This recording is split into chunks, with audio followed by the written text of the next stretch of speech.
कुछ लोगों को ये बड़ी एक दुविधा रहिंदी है कि देखो जी ईसाई मत शायद हुणे ही फैलिया जां गोरे जदों इत्थे आए उदों ही फैलिया। ये गल सही है कि उन्होंने 17वीं सदी दे विच ही आके एक तरह नाल कह लो कि भारत नूं खोल दिता सी मिशनरियां वास्ते। फुल सपोर्ट सी एन कि धर्म परिवर्तन कराओ। उसका की नतीजा निकलिया उत्ते आपां फिर जाने आ। पर कहा जाता है कि सन 52 दे विच ही इत्थे सेंट थॉमस आ गए सन, जिन्हां नूं यीशु जी दे 12 दूतां चों एक मन्निया जाता है जी, केरल के तट ते। तो उत्थों समझा जाता है कि ईसाई मत की भारत दे विच शुरुआत हो गई सी जी सन 52 च। अगे जे आइए कि उन्हां कोशिशां दे की नतीजे निकले, तो मैं एक तुहानूं फिगर दे दिना। हुण ये डर जिहड़ा आ वो विश्व हिंदू परिषद RSS हिंदुआं नूं भी पाउंदी है कि ईसाई सानूं खा चले आ, ईसाई खा जाणगे। पर जे तुसीं आज़ादी तो बाद दा 1951 वाला सेंसस देखोगे तो मात्र उन्हां दी 2.3 वसों सी उस टाइम। अच्छा जी 2.3 मतलब 2.25% कह लो तुसीं। अज भी वही है। अच्छा जी अज भी वही है ओवरऑल इंडिया च अज भी वही है। ला लो कि कदे घट गई कदे वध गई। तो हिसाब ला लो कि उस टाइम गोरियां ने भी फुल सपोर्ट की, बाद च फिर इन्हां दे जिद्दां दे दोष आ कि बहुत ज़्यादा पैसा आ रहा। तुसीं देखिया होना नरेंद्र मोदी की सरकार की आमद तो बाद ईसाइयां दे जिहड़े बहुत वड्डे वड्डे NGO सीगे वो ब्लॉक कर दिते गए जी, या उन्हां दी जिहड़ी फंडिंग सी उन्हां दी जांच करवा दी गई जी। बहुत सारे इन्हां ने ला लो कि तालाबंदी कर दिते। इत्थों तक तुहानूं याद होएगा मदर टेरेसा वाला जिहड़ा सीगा वो भी समूह एक बार इन्होंने बंद कर दिता सी, फिर बहुत वड्डे पद्धर ते आलोचना हुई तो इन्हां ने उन्हां तो रोक जिहड़ी सी वो हटा दित्ती सीगी जी। हुण जे आपां आईए कि पंजाब दे विच की चल रहा, तो पंजाब दे विच जे तुसीं देखो कि सारा कुछ ठीक ठाक सीगा। हुंदा की है कि RP सिंह जिहड़ा RSS दा आगू है वो इस मामले दे विच सब तो पहला ऊंज लाउंदा है। सब तो पहला RP सिंह तो बाद हुण तुसीं देखोगे तो दिल्ली वाला धड़ा जिहड़ा श्रोमणी अकाली दल बादल दा टुट के वो नेड़े गया, तो किन्हां दे नेड़े गया दस्सण दी लोड़ नहीं। हुण वो मुद्दा चुक रहे सीगे क्योंकि तुसीं एक बयान शायद सुनिया होएगा, नहीं तो मैं कोट कर दिना क्योंकि आपां सिर्फ फैक्चुअल जानकारी रखांगे, दूजी सारी गल असीं अपने दर्शकों ते सुट देवांगे कि वो की सोचते ने की होना चाहिए। असीं फैक्चुअल जानकारियां जिहड़ियां दे दिंदे आ। ਉਹਦੇ ਵਿੱਚ ਕੀ ਹੋਇਆ ਮਾਨ ਸਾਹਿਬ ਉਹਨਾਂ ਨੇ ਕਿਹਾ ਸੀ RP ਸਿੰਘ ਹੋਰਾਂ ਨੇ ਕਿ ਜੇ SGPC ਇਸ ਤਰ੍ਹਾਂ ਹੀ ਸੁੱਤੀ ਰਹੀ ਤਾਂ ਇੱਕ ਦਿਨ ਇਹ ਸ਼੍ਰੋਮਣੀ ਚਰਚ ਪ੍ਰਬੰਧਕ ਕਮੇਟੀ ਬਣ ਜਾਏਗੀ। ਇਹ ਬੜਾ ਵੱਡਾ ਬਿਆਨ ਸੀਗਾ। ਠੀਕ ਹੈ ਜੀ। ਇਸ ਬਿਆਨ ਨੇ ਸ਼ਾਂਤ ਪਾਣੀ 'ਚ ਇੱਕ ਤਰ੍ਹਾਂ ਨਾਲ ਕਹਿ ਲਓ ਕਿ ਰਵਾਨਗੀ ਪੈਦਾ ਕਰ ਦਿੱਤੀ। ਫਿਰ ਉਸ ਤੋਂ ਬਾਅਦ ਹੋਇਆ ਕਿ ਦਿੱਲੀ ਵਾਲਾ ਜਿਹੜਾ ਧੜਾ ਸੀ इन्हां दा ही अकालियां दा टुटिया होया धड़ा वो लाम लश्कर लैके ते इत्थे पुजदा पंजाब दी धरती ते। वो कहंदे आ कि बई कन्वर्जन बहुत हो रही है, साडे सिखां नूं ईसाई मत वल मोड़िया जा रहा है। इत्थे जे पंजाब दा हुण एक आंकड़ा इत्थे आपां गल नूं रोक के जे इत्थे आंकड़ा देखोगे इत्थे भी मेरे ख्याल दे नाल लास्ट जिहड़ी साडी मरदमशुमारी है उहदा 1.25% दा इन्हां दी वसों दा 11 ला मतलब 10 साल हो गए मोटे 10 साल हो गए हुण तां होनी है बाकी जी। पर जे तुसीं देखोगे तो एक समस्या होर है इन्हां अंकड़ियां दे विच कि लोग जिहड़े वो चले ते जांदे ने, ज़्यादातर कह लो SC भाईचारे दे चले गए जां आदिवासियों नूं भी बड़ा टारगेट किया जाता कन्वर्जन के मामले च। परंतु हुंदा की है कि जो सहूलतां रिजर्वेशन के तहत मिलदियां ने जां होर इस तरह के फायदे आ वो नहीं छड्डदे, मतलब कि कागज़ां 'चों धर्म बनिया रहिंदा है।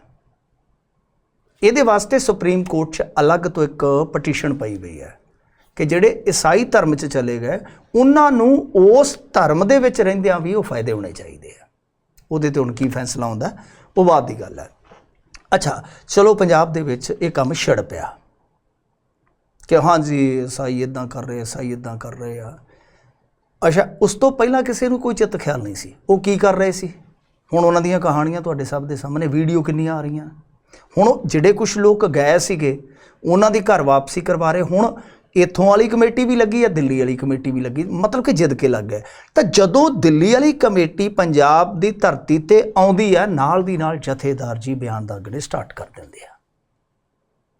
ਉਹਦਾ ਕਾਰਨ ਇਹ ਹੈ ਕਿ SGPC ਚੋਣਾਂ ਸਿਰ ਤੇ ਸੀਗੀਆਂ।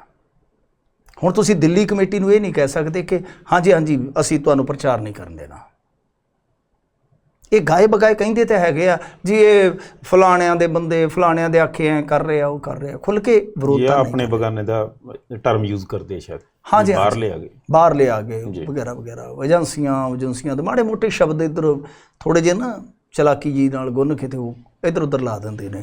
ਤਾਂ ਰੌਲਾ ਕੀ ਪੈ ਗਿਆ ਕਿ SGPC ਚੋਣਾਂ ਸਿਰ ਤੇ ਦਿੱਲੀ ਕਮੇਟੀ ਦਾ ਧੜਾ ਪੰਜਾਬ ਦੀ ਧਰਤੀ ਤੇ ਧੜਾ ਧੜ ਮੁਹਿੰਮਾਂ ਚਲਾ ਰਿਹਾ, ਮੀਟਿੰਗਾਂ ਕਰ ਰਿਹਾ, ਫਿਰ ਇਹਨਾਂ ਪਿੱਛੇ ਕਿਉਂ ਰਹਿਣਾ ਸੀ? ਇਹਨਾਂ ਵੀ ਮੁੱਦਾ ਚੁੱਕ ਲਿਆ। ਇੱਥੋਂ ਫਿਰ ਤੁਸੀਂ ਦੇਖੋਗੇ ਤਾਂ ਕੁਛ ਗੱਲਾਂ ਜਿਹੜੀਆਂ ਉਹ ਵਿਗੜ ਗਈਆਂ। ਹੁਣ ਜਿਵੇਂ ਤੁਸੀਂ 2 ਘਟਨਾਵਾਂ ਦਾ ਜ਼ਿਕਰ ਕੀਤਾ, ਨਿਹੰਗ ਸਿੰਘ ਜਾਂਦੇ ਆ, ਸਮਾਗਮ 'ਚ ਭੰਨ ਤੋੜ ਹੁੰਦੀ ਹੈ। ਇਹ ਤਾਂ ਵੈਸੇ ਠੀਕ ਨਹੀਂ ਕਿਹਾ ਜਾ ਸਕਦਾ, ਕਿਉਂਕਿ ਪ੍ਰਚਾਰ ਦੀ ਜੇ ਆਪਾਂ ਦੇਖੀਏ ਤਾਂ ਸੰਵਿਧਾਨ ਦਾ ਜਿਹੜਾ ਆਰਟੀਕਲ 25 ਹੈ ਉਹਦੇ ਤੋਂ ਲੈ ਕੇ 28 ਤੱਕ ਇਸ ਤਰ੍ਹਾਂ ਹੀ ਆਜ਼ਾਦੀ ਹੈ।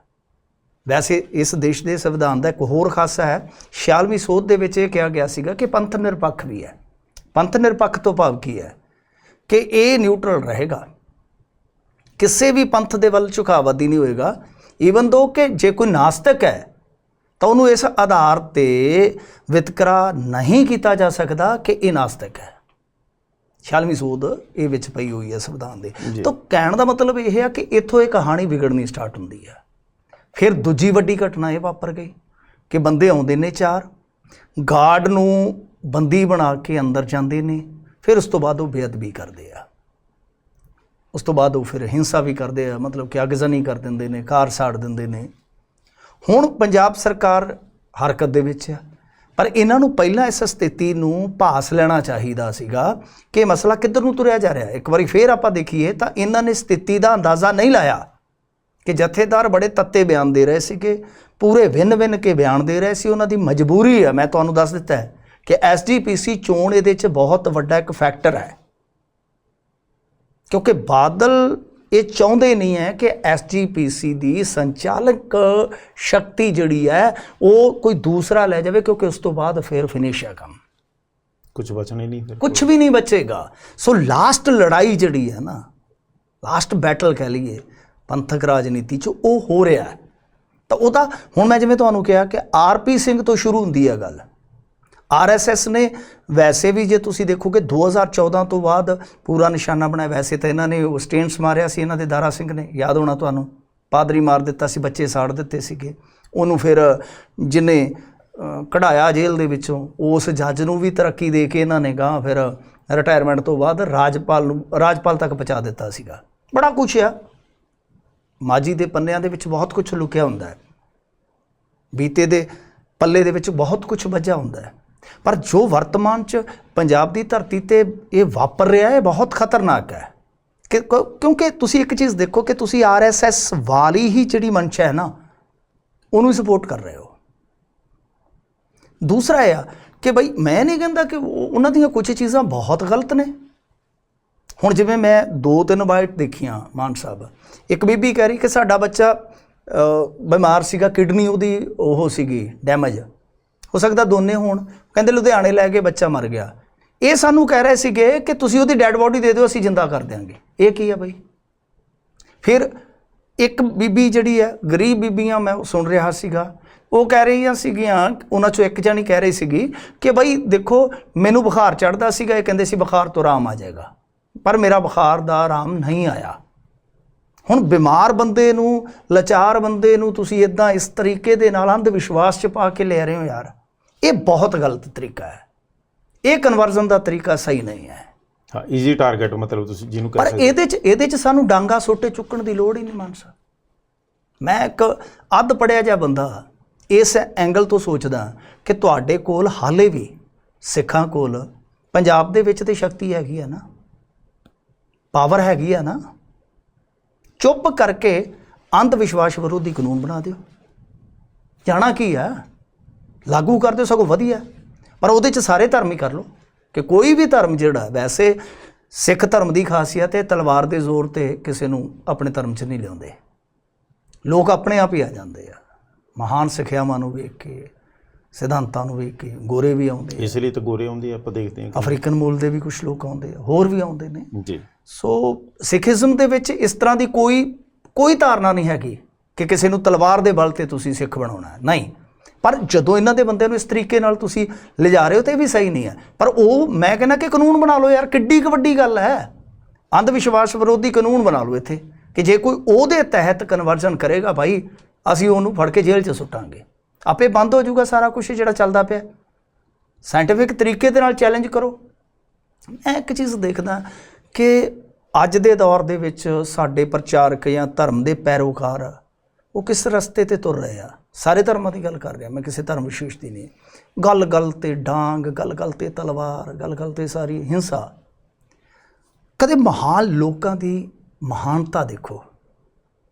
ਕਬੀਰ ਸਾਹਿਬ ਦਾ ਜਨਮ ਕਿੱਥੇ ਹੁੰਦਾ ਹੈ? ਉੱਥੇ ਹੁੰਦਾ ਜਿੱਥੇ ਬ੍ਰਾਹਮਣਾਂ ਦਾ ਗੜ੍ਹ ਸੀ। ਉਹਨਾਂ ਨੇ ਵਿੱਚ ਰਹਿ ਕੇ ਆਵਾਜ਼ ਬੁਲੰਦ ਕੀਤੀ, ਵਿਚਾਰ ਪੇਸ਼ ਕੀਤੇ। ਕੋਈ ਕੁਛ ਨਹੀਂ ਕਰ ਸਕਿਆ। ਬਥੇਰਾ ਕੁਛ ਹੋਇਆ, ਵਿਰੋਧਤਾ ਹੋਈ, ਪਰ ਐਂ ਤਾਂ ਨਹੀਂ ਕਿਸੇ ਨੇ ਸਿਰ ਭੰਨਤਾ ਜਾ ਕੇ ਕਿਸੇ ਨੇ। ਜਿਹੜੇ ਗੁਰੂ ਰਵਿਦਾਸ ਜੀ ਆ, ਉਹ ਦੇਖ ਲਓ ਕਿੱਥੇ ਪੈਦਾ ਹੋਏ ਸਨ, ਕਿੱਥੇ ਬੈਠ ਕੇ ਉਹਨਾਂ ਨੇ ਧੱਜੀਆਂ ਉਡਾ ਦਿੱਤੀਆਂ ਪਖੰਡ ਦੀਆਂ। ਸਾਇੰਟੀਫਿਕਲੀ ਉਹ ਗੱਲ ਅੱਜ ਵੀ ਇੰਪਰੂਵ ਹੁੰਦੀਆਂ ਨੇ। ਬਿਲਕੁਲ। ਗੁਰੂ ਨਾਨਕ ਜੀ ਕਿੱਥੇ ਪਹੁੰਚਦੇ ਆ? ਹਰ ਕੀ ਪੌੜੀ। ਉੱਥੇ ਬੈਠ ਕੇ, ਉਹਨਾਂ ਦੇ ਵਿੱਚ ਬੈਠ ਕੇ ਉਹ ਤਰਕ ਪੇਸ਼ ਕਰਦੇ ਨੇ, ਉਹ ਦਲੀਲਾਂ ਦਿੰਦੇ ਨੇ, ਉਹ ਆਪਣੇ ਵਿਚਾਰ ਦਿੰਦੇ ਨੇ ਕਿ ਖਤਮ ਹੈ ਸਭ ਕੁਝ। ਪਰ ਉੱਥੇ ਕੋਈ ਲਾਠੀਆਂ ਨਹੀਂ ਚੱਲਦੀਆਂ, ਤਲਵਾਰਾਂ ਨਹੀਂ ਚੱਲਦੀਆਂ। ਵੀ ਗੱਲ ਇਹ ਆ ਕਿ ਵਿਚਾਰਕ ਲੜਾਈ ਹੋਣੀ ਚਾਹੀਦੀ ਹੈ, ਠੀਕ ਆ, ਪ੍ਰਚਾਰ ਦਾ ਹਰੇਕ ਨੂੰ ਹੱਕ ਆ। ਪਰ ਆਹ ਜਿਹੜਾ ਪਖੰਡਵਾਦ ਕਰਦੇ, ਇਹਦੇ ਤੇ ਤਾਂ ਨਕੇਲ ਕਾਨੂੰਨ ਦੇ ਥਰੂ ਪਾਈ ਜਾ ਸਕਦੀ ਹੈ। ਉਹਦੀ ਕੋਈ ਗੱਲ ਹੀ ਨਹੀਂ ਕਰਦਾ, ਉਹਦੀ ਕੋਈ ਗੱਲ ਨਹੀਂ ਕਰ ਰਿਹਾ। ਹੁਣ ਜਿਹੜੀ ਗੱਲ ਜਥੇਦਾਰ ਜੀ ਦੀ ਹੈ ਕਿ ਜਿੱਦਾਂ ਤੁਸੀਂ ਕਿਹਾ ਕਿ ਬਾਈ ਜਿਹੜੇ ਲੋਕ ਸਪੋਰਟ ਕਰਦੇ ਰਹੇ ਉਹਨਾਂ ਦਾ ਕੀ ਕਰੋਗੇ? ਤਾਂ ਮੈਂ ਕੁਝ ਤੁਹਾਨੂੰ ਫੈਕਟ ਦੱਸ ਦਿੰਦਾ ਜਿਹੜੇ ਕਿ 97 ਤੋਂ ਸਟਾਰਟ ਹੁੰਦੇ ਨੇ। ਜੀ ਜੀ ਜੀ ਜੀ। ਇੰਡੀਅਨ ਐਕਸਪ੍ਰੈਸ ਦੇ ਵਿੱਚ ਅਜੇ ਵੀ ਤੁਹਾਨੂੰ ਆਰਟੀਕਲ ਮਿਲ ਜਾਏਗਾ ਜੀ, ਜਿਹਦੇ ਵਿੱਚ ਜ਼ਿਕਰ ਆ ਕਿ 1997 'ਚ ਜਦੋਂ ਅਕਾਲੀਆਂ ਦੀ ਸਰਕਾਰ ਬਣੀ ਹੈ ਤਾਂ ਉਸ ਟਾਈਮ ਈਸਾਈਆਂ ਦਾ ਸੂਬਾਈ ਪੱਧਰ ਦਾ ਇੱਕ ਸਮਾਗਮ ਕਰਵਾਇਆ ਜਾਂਦਾ। ਮਤਲਬ ਕਿ ਈਸਾਈ ਘੱਟ ਗਿਣਤੀਆਂ 'ਚ ਨੇ ਇੱਥੇ ਸਾਡੇ ਪੰਜਾਬ 'ਚ। ਕੋਈ ਇਹਦੇ 'ਚੋਂ ਹਰਜਾ ਨਹੀਂ ਹੈ, ਕੋਈ ਮੈਂ ਕਹਿੰਦਾ ਕਿ ਨੁਕਸਾਨ ਵਾਲੀ ਗੱਲ ਨਹੀਂ ਹੈ ਜੇ ਤੁਸੀਂ ਘੱਟ ਗਿਣਤੀਆਂ ਵਾਸਤੇ ਕਰ ਰਹੇ ਹੋ। ਕਿਉਂਕਿ ਇੰਡੀਆ 'ਚ ਆਪਾਂ ਸਿੱਖ ਕੌਮ ਨੂੰ ਮਾਈਨੋਰਟੀ 'ਚ ਜਿੱਦਾਂ ਦੇਖਦੇ ਹਾਂ ਉੱਦਾਂ ਉਹ ਨੇ ਇੱਥੇ। ਚਲੋ ਇਹ ਵੀ ਹੋ ਗਿਆ। ਹੁਣ ਅੱਗੇ ਆ ਜਾਓ। 2014 ਦਸੰਬਰ 19 ਜੀ, ਸਰਕਾਰ ਅਕਾਲੀਆਂ ਦੀ ਹੈ। ਇਹ ਕਹਿੰਦੇ ਆ ਗਵਰਨਮੈਂਟ ਪਲਾਨਸ ਭਵਨਸ ਫॉर ਕ੍ਰਿਸਚਨਸ। ਇਹਦੇ 'ਚ ਕੀ ਕਹਿ ਰਹੇ ਨੇ ਸੀਐਮ ਸਾਹਿਬ ਪ੍ਰਕਾਸ਼ ਸਿੰਘ ਬਾਦਲ, ਤਤਕਾਲੀ ਸੀਐਮ ਉਸ ਵੇਲੇ। ਹਾਂਜੀ, ਤਤਕਾਲੀ, ਕਿ ਸਬ ਡਿਵੀਜ਼ਨ ਪੱਧਰ ਤੇ ਈਸਾਈਆਂ ਵਾਸਤੇ ਭਵਨ ਉਸਾਰੇ ਜਾਣਗੇ। ਪੰਥਕ ਸਰਕਾਰ, ਅਕਾਲੀ ਸਰਕਾਰ, ਪ੍ਰਕਾਸ਼ ਸਿੰਘ ਬਾਦਲ ਅਨਾਉਂਸਮੈਂਟ ਕਰ ਰਹੇ। ਮੈਂ ਡੇਟ ਵਾਈਜ਼ ਦੱਸ ਰਿਹਾ। ਫਿਰ ਅੱਗੇ ਆ ਜਾਓ। 2016 ਦੇ ਵਿੱਚ Punjab government to allot 5 marla plot to economically weaker Christian families, Sukhbir Singh Badal. ਗੱਲ ਹੈਗੀ ਜੇ 18 ਅਗਸਤ 2016 ਦੀ। ਫਿਰ ਪਿੱਛੇ ਚਲੇ ਜਾਓ, ਦਸੰਬਰ 23 2013। ਇਹ ਕਹਿੰਦੇ ਨੇ ਕਿ Badal government included poor Christian families in Shagun scheme, Sukhbir Singh Badal. ਫਿਰ ਇਹਨਾਂ ਨੇ ਅਨਵਰ ਮਸੀਹ ਲਿਆਂਦਾ। ਫਿਰ ਆ ਕਨਵਰਜਨ ਨਹੀਂ ਹੋਊਗੀ, ਲਾਲਚ ਚਾਹੇ ਠੀਕ ਹੈ ਕਿ ਇਹ ਤੁਸੀਂ ਕੀ ਕਰ ਰਹੇ ਸੀ? ਤੁਸੀਂ ਵੀ ਸਿਆਸੀ ਤੌਰ ਤੇ ਲਾਹਾ ਲੈਣ ਵਾਸਤੇ ਲਾਲਚ ਤੁਸੀਂ ਵੀ ਦੇ ਰਹੇ ਸੀਗੇ। ਤੇ ਲਾਲਚ ਵਾਸਤੇ ਆ ਕੇ ਲੋਕ ਹੋ ਸਕਦਾ ਕਨਵਰਟ ਹੋ ਜਾਣ। ਇਹ ਤਾਂ ਫਿਰ ਗੇਮ ਹੀ ਹੈ ਨਾ, ਗੇਮ ਹੀ ਚੱਲ ਪਈ। ਸਿਧਾਂਤ ਕਿੱਥੇ ਰਹਿ ਗਏ? ਸੋ ਰੌਲਾ ਇਸ ਗੱਲ ਦਾ ਹੈ ਕਿ ਜਥੇਦਾਰ ਜੀ ਤੁਹਾਡੀ, ਕਿਉਂਕਿ ਜਥੇਦਾਰ ਜਿਹੜੇ ਨੇ ਇਸ ਟਾਈਮ ਕਹਿ ਲਓ ਕਿ ਇੱਕ ਨਿਯੁਕਤ ਨੇ, ਅਕਾਲ ਤਖਤ ਸਾਹਿਬ ਦੇ ਜਥੇਦਾਰ ਦੇ ਤੌਰ ਤੇ ਨਿਯੁਕਤ ਨੇ। ਉਹ ਨਿਯੁਕਤ ਕਰਨ ਵਾਲੀ ਬਾਡੀ ਕਿਹੜੀ ਹੈ? ਜਾਂ ਕੌਣ ਲੋਕ ਨੇ ਜਿਹੜੇ ਨਿਯੁਕਤ ਕਰ ਰਹੇ ਨੇ? ਉਹ ਕੌਣ ਲੋਕ ਨੇ ਜਿਹੜੀਆਂ ਆਹ ਚੀਜ਼ਾਂ ਦੇ ਕੇ ਉਹਨਾਂ ਨੂੰ ਫੈਸਿਲੀਟੇਟ ਕਰ ਰਹੇ ਆ, ਜਿਨ੍ਹਾਂ ਨੂੰ ਤੁਸੀਂ ਅੱਜ ਕੋਸ ਰਹੇ ਹੋ, ਜਿਨ੍ਹਾਂ ਨੂੰ ਬਹੁਤ ਭਾਰੇ ਸ਼ਬਦਾਂ ਨਾਲ ਤੁਸੀਂ ਸੰਬੋਧਨ ਕਰ ਰਹੇ ਹੋ। ਫਿਰ ਇਹ ਲੋਕ ਕਿਵੇਂ ਸਹੀ ਹੋ ਸਕਦੇ ਆ? ਜਿਹੜੇ 1997 ਤੋਂ ਲੈ ਕੇ ਸਪੋਰਟ ਕਰਦੇ ਆ। ਚੰਨੀ ਜੀ ਵੇਲੇ ਕੀ ਹੋਇਆ ਸੀਗਾ, ਤੁਹਾਨੂੰ ਯਾਦ ਹੋਏਗਾ, ਗੁਰਦਾਸਪੁਰ ਦੇ ਵਿੱਚ ਇੱਕ ਸਮਾਗਮ ਰੱਖਿਆ ਗਿਆ ਸੀ, ਸ਼ਾਇਦ ਲਿਆਕਤ ਮਸੀਹ ਉਸ ਆਰਗੇਨਾਈਜ਼ ਕੀਤਾ ਸੀ ਉਹਨਾਂ ਨੇ, ਹਾਂਜੀ ਆਰਗੇਨਾਈਜ਼ਡ ਕੀਤਾ ਜੀ। ਫਿਰ ਇਸ ਸਾਲ ਹੀ ਮੇਰੇ ਖਿਆਲ ਦੇ ਨਾਲ ਇੱਕ ਦਲ ਬਦਲੀ ਵੀ ਹੋਈ, ਇਹਨਾਂ ਨੇ ਜੁਆਇਨ ਕਰਵਾਇਆ ਸੀ ਰੋਸ਼ਨ ਮਸੀਹ ਜੀ ਨੂੰ, ਇਹਨਾਂ ਨੇ ਜੀ। ਤਾਂ ਕਹਿਣ ਦਾ ਮਤਲਬ ਹੈ ਕਿ ਅਸੀਂ ਤਾਂ ਸਗੋਂ ਕਹਿੰਦੇ ਹਾਂ ਕਿ ਠੀਕ ਹੈ ਯਾਰ, ਤੁਸੀਂ ਮਾਈਨੋਰਿਟੀ ਵਾਸਤੇ ਕਰ ਰਹੇ ਹੋ, ਕੋਈ ਗੱਲ ਨਹੀਂ ਹੈ। ਸਰਕਾਰ ਦਾ ਕੰਮ ਹੈ ਸਾਰਿਆਂ ਨੂੰ ਦੇਖਣਾ, ਘੱਟ ਗਿਣਤੀਆਂ ਨੂੰ ਸਾਰਿਆਂ ਨੂੰ ਦੇਖਣਾ, ਮੁਸਲਮਾਨਾਂ ਨੂੰ ਤੁਸੀਂ ਦਿਓ ਸਹਿਯੋਗ ਦਿਓ, ਉਹਨਾਂ ਨੂੰ ਸਾਧਨ ਦਿਓ, ਸਾਰਾ ਕੁਝ ਕਰੋ। ਪਰ ਜਿਨ੍ਹਾਂ ਨੂੰ ਤੁਸੀਂ ਕਹਿ ਰਹੇ ਹੋ ਕਿ ਸਿੱਖਾਂ ਨੂੰ ਲੱਕੋਂ ਲਈ ਜਾਂਦੇ ਆ, ਫਿਰ ਉਹਨਾਂ ਨੂੰ ਫੈਸਿਲੀਟੇਟ ਕਰ ਰਹੇ ਹੋ ਨਾ ਤੁਸੀਂ, ਤਾਂ ਕਦੇ ਉਹਨਾਂ ਨੂੰ ਪੁੱਛੋਗੇ ਕਿ ਹਾਂ ਭਾਈ ਤੁਸੀਂ ਕਿਉਂ ਕਰ ਰਹੇ ਸੀ? ਕਿ ਇੱਕ ਪਾਸੇ ਜੇ ਤੁਹਾਡੀ ਉਹ ਕਨਵਰਜ਼ਨ ਕਰਾ ਰਹੇ ਸੀ, ਜਿਵੇਂ ਤੁਸੀਂ ਕਹਿ ਰਹੇ ਹੋ ਜਬਰੀ ਕਰਾ ਰਹੇ ਨੇ, ਤਾਂ ਦੂਸਰੇ ਪਾਸੇ ਸਪੋਰਟ ਕਰਨ ਵਾਲਾ ਫਿਰ ਕੌਣ ਹੋਇਆ? ਕਿ ਤੁਸੀਂ ਤਾਂ 16-17 ਤੱਕ ਦੇ ਜਿਹੜੇ ਤੁਹਾਡੇ ਸਟੇਟਮੈਂਟ ਹੈ ਜਿਹੜੇ ਔਨ ਰਿਕਾਰਡ ਪਏ ਨੇ। ਸੋ ਇਸ ਕਰਕੇ ਜਥੇਦਾਰ ਜੀ ਨੂੰ ਥੋੜ੍ਹਾ ਸੋਚ ਕੇ ਚੱਲਣਾ ਪਏਗਾ ਕਿ ਵੇਖੋ ਜੇ ਕੋਈ ਗੱਲ ਇੱਧਰ ਉੱਧਰ ਚਲੇ ਗਈ ਤਾਂ ਔਖਾ ਹੋ ਜਾਏਗਾ। ਪਰ ਮੈਂ ਵਾਰ-ਵਾਰ ਕਹੂੰਗਾ ਕਿ ਕਨਵਰਜ਼ਨ ਜਿਹੜੀ ਹੈ ਨਾ, ਉਹ ਹੁੰਦੀ ਹਰੇਕ ਥਾਂ 'ਤੇ ਇਹ ਚੱਲਦੀ ਹੈ, ਸਾਰੇ ਦੇਸ਼ਾਂ ਦੇ ਵਿੱਚ ਹੀ ਚੱਲਦੀ ਹੈ, ਸਾਰੀ ਦੁਨੀਆ ਚੱਲਦੀ ਹੋਏਗੀ ਜੀ। ਧਰਮ ਬੇਸਿਕਲੀ ਤਾਂ ਪਰਸਨਲ ਆਜ਼ਾਦੀ ਦਾ ਵਿਸ਼ਾ ਹੈ ਨਾ, ਪਰੰਤੂ ਕਿਸੇ ਨੂੰ ਇਸ ਤਰ੍ਹਾਂ ਜ਼ਬਰਦਸਤੀ ਜਾਂ ਵਰਗਲਾ ਕੇ ਪੁਚਲਾ ਕੇ ਲਿਆਉਣ ਵਾਲਾ ਸਿਲਸਿਲਾ ਜਾਂ ਪਖੰਡ ਕਰਕੇ ਕਿਸੇ ਨੂੰ ਅੰਧ ਵਿਸ਼ਵਾਸ 'ਚ ਪਾ ਕੇ ਇਹ ਬੰਦ ਹੋਣਾ ਚਾਹੀਦਾ। ਔਰ ਬੰਦ ਕਰਨ ਦਾ ਤੁਹਾਡੇ ਕੋਲ ਇੱਕ ਸਿੰਪਲ ਤਰੀਕਾ ਹੈਗਾ ਯਾਰ। ਕਿਉਂ ਬੰਦੇ ਮਰਵਾਉਣੇ ਆ? ਕਿਉਂ ਬੰਦੇ ਮਰਵਾਉਣੇ ਆ? ਕਿਉਂ ਲਾਂਬੂ ਲਾਉਣਾ ਪੰਜਾਬ ਨੂੰ? ਦੋ ਇਹਨਾਂ ਦੇ ਬੰਦੇ ਬਿਆਨ ਦੇ ਦੇਣਗੇ, ਦੋ ਉਹਨਾਂ ਦੇ ਬਿਆਨ ਦੇ ਦੇਣਗੇ, ਉਹਦੇ ਨਾਲ ਹੋਏਗਾ ਕੀ ਹੋਏਗਾ? ਫਿਰ ਹਿੰਸਾ ਹੋ ਗਈ ਤਾਂ ਕਿਹਦਾ ਨੁਕਸਾਨ? ਫਾਇਦਾ ਕੁਝ ਵੀ ਨਹੀਂ ਹੋਏਗਾ। ਬਿਲਕੁਲ ਬਿਲਕੁਲ।